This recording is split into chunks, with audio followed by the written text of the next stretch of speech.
Anthony Thomas, 1970, 45 years of age, work in security. I live in Geffrey Deg Estate in Merthyr Tydfil.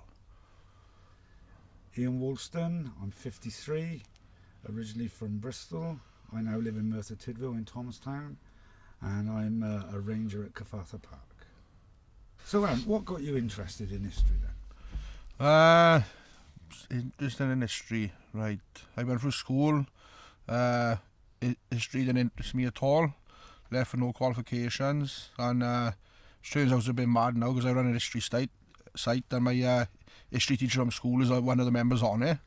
But like I said, only about 10 years ago I really got into it, when I got into the metal detecting, and I started looking at places to go, which I didn't think there was much around Merthyr. And then when I started looking at old maps, there was old settlements, some burial cairns, and it just went from there, really, looking at the old pathways, places to go, where I could go metal detecting, and as I say, the rest is history from there on. Yeah, because I got into it when I moved here about 20 years ago. I always remember going up through Thomastown, and two things I noticed. One was the Eisteddfod stones, which I thought was a mini Stonehenge, and the war memorial there, which was for the Crimean War, which got me interested and started looking into the history of Merthyr. But then with you, I started with other things like the metal detector. I'm not over keen on the metal detecting because, as you know, last time I went with you, I was chased by horses, which you found rather amusing. Yeah, very funny, right? But you've got a real passion for the metal detecting, and obviously, I'd like to come again and do some more. But we need to find a field without horses. Yeah. Like you said, growing up, like you just mentioned them stones now, and like I said, I thought that was a mini Stonehenge. Didn't have a clue about it till you just mentioned now it was for the Eisteddfod. But like I said, there's so much about that people don't know what they are, and it's time now that people started knowing what they are. And I mean, and through this site and that, it seems to be working, and people are learning stuff which they never knew before. So yeah, because when you think about it, in the past, Merthyr Tydfil's had some real bad press, hasn't it? And by using your site and some of the other sites, that are out there on the internet, to give a more positive look at Merthyr, because I believe one day Merthyr Tydfil will be a major tourist attraction, and it's a nice place to come. Yeah, it is changing now, and it's getting like I said, from the history site, I run another site, Merthyr Tydfil Metal Detecting Club, on Facebook, and the people have started coming forward with finds from Merthyr, which like I said, people, they were gone for the but they're starting to find them now.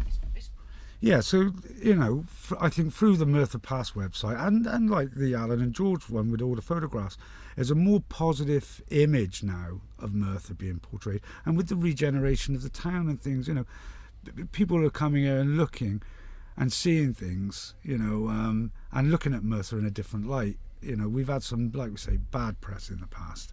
And I think, it's just can only get better and more positive with all the good things that are happening. Well, yeah, like you said, but better and better isn't it get. Like most people look at Merthyr and they think of Cyfarthfa Park, which is good. I mean, this is a brilliant castle and all that. It's a good sightseeing attraction. But like I said, there's other things here which people need to see, like the Iron Age hill forts, and there's still stuff here from the medieval days which people should be reading about and knowing about as well. So. And I know you're looking into the Romans at the moment, aren't you, here in Merthyr, the Merthyr Romans? Yes, I got a project going called Roman Merthyr, as you know, and it's like people coming forward, any Roman finds, because the Romans are never documented tidy in Merthyr, and like I said, it's time to do it now.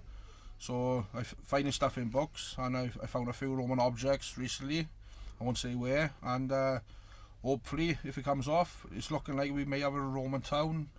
And but it's early days, yeah, but it could put Merthyr on the map even more than what it is now, and it could only be good for the town if it comes off. Yeah, because that's what we need. Because like I say, industry has gone from here now, and all the big factories have gone, and like my grandchildren and your young children, I don't think that there's going to be industry where they're going to get apprenticeships. So I think we need to really tap into the tourism of Merthyr and the positive side of Merthyr, because I think that's going to be their future. People come to visit, spend their money in our shops and hotels, create jobs for the youngsters, and I think we really need to promote the tourism and the historic value of Merthyr, and also the beautiful countryside. Oh 'cause yeah, we've got some- definitely. But like I said, the more attractions we can put, as I put it. Like I said, I've done videos on my YouTube channel, which over 50 videos, and probably most of Merthyr, I don't know, about 35 of them. So, but they're out of the way in places. But like I said, if money's getting involved and the town's getting bigger, maybe people can start getting to these places, like these Iron Age hill forts and settlements. And I forgot you'd done the videos, yeah, because in fact I was with you on one recently where you didn't tell me we needed ropes and carabiners. That's right, I remember. yeah, Ended up. what was it, the Cavarfa leak, which Yes. not many people know about now, which you've seen yourself now. And but that was only passed on through another person off the site to me, David Hughes. I wouldn't have known he was there. No, I mean, that's all I knew was just for swimming when we was kids. And then all of a sudden we got like this canal bank which brought all the water to the ironworks, and it's been there 200 years plus. But now I've documented on video. They may not touch it again or do anything with it, but it's on video now for people to see, and the other people can look at it in the future from now. Well, yeah, because I first met you through metal detecting when I asked you to come and do some metal detecting for me on an excavation site here in Cavartha, wasn't it? That's right, the 4 lily ponds were being drained, and he wanted me to go through all the mud in it, as you put it. It was a lovely little job for me. But, yeah, if I remember right, you got bit quite badly by yeah, I got mozzies. bit a few times, yeah. I've been bit quite a lot since up here, but yeah, that's when I first met you, and I noticed your accent straight away when I being English, and nothing against the English, but I mean, and You've given me a few jibes about being English in the past. well, you give me a few things about being Welsh, I suppose, innit? Exactly the same, But I don't think our nationality's got any barriers between us, really. no, not really, you know. As long as we win the rugby, we're right with me. But You very rarely do that, but yeah, I suppose you've had some good shots in the past. But yeah, no, I don't think it's been a barrier to us. Sometimes I can't understand what you say in mine because your accent's a bit strong at times, but yeah, but we were good now, will we? But no, it was good to see that you had the same passion for Merthyr, being an Englishman, as you put it, as myself. I mean, and maybe sometimes even more than me. The way, but saying that, the Crosses were English, weren't they? yeah, So, they were, yeah. But